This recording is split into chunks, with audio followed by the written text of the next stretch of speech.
Last week, there was the United Nations General Assembly. Even when the President of the United States of America was insulting everybody, African leaders sat there. But when their fellow African head of state is talking, they are busy doing other things. Who cast us?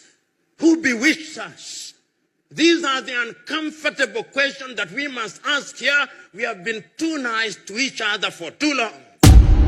The net effect is that if you go into any African environment and you ask young men and women, do you want to leave Africa? 9 of them want to run away.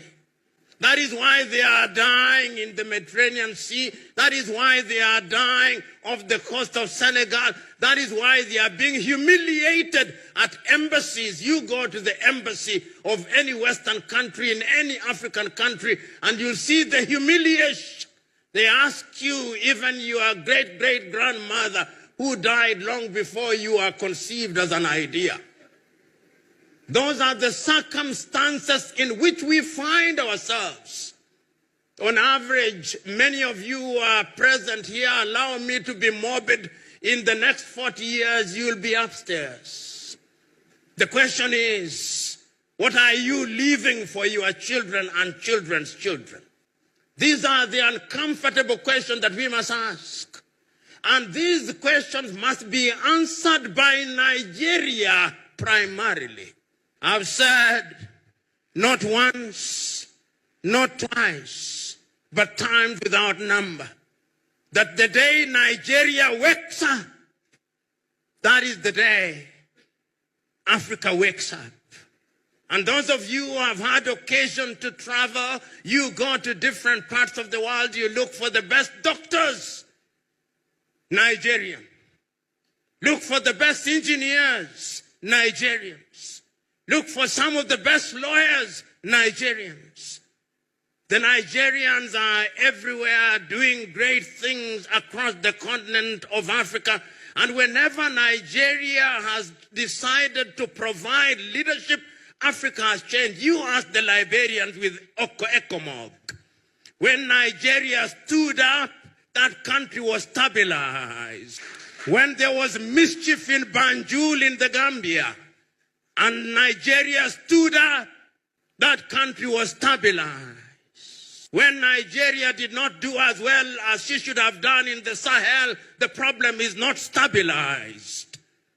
The question is, why is Nigeria a reluctant leader? When Nigerians say, and they debate with South Africa, and sometimes with Egypt, which is the biggest of the economies, I laugh.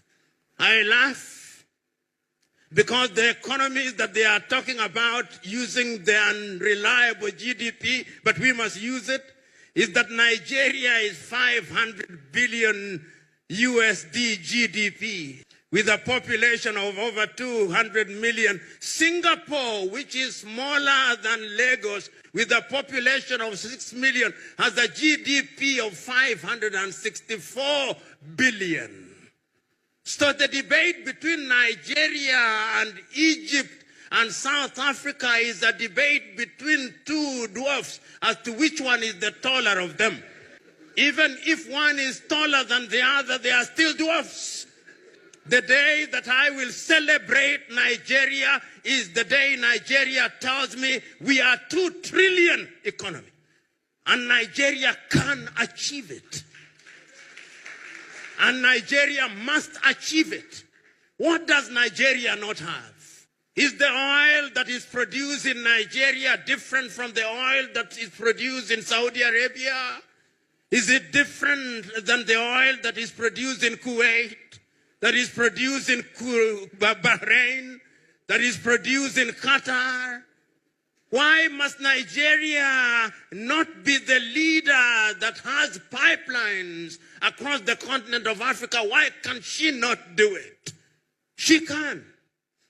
But we have allowed ourselves to be paralyzed by analysis and to be paralyzed by lamentation.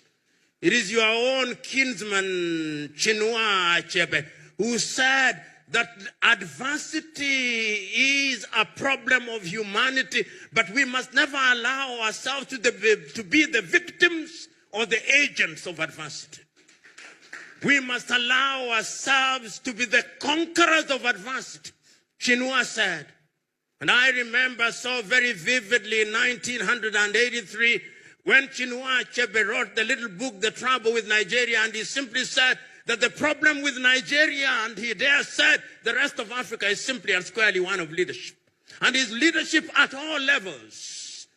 Many times we think that politics is the only site of leadership. No. Leadership is at all levels. Why can't you, if you've run this beautiful club for 82 years and run it well, why can't that be upscaled and replicated in every other sector of Nigeria? Why? Why is it that in this micro environment, you do not care who is who in this club? Everybody has a sense of esprit de corps, a sense of camaraderie. You do not care from which ethnicity you come from. But when you want to run the club that is Nigeria, you now talk tribe, you now talk religion. Why? These are the uncomfortable questions that you must confront, because if you do not confront them, then Nigeria and Africa will continue to punch below her weight.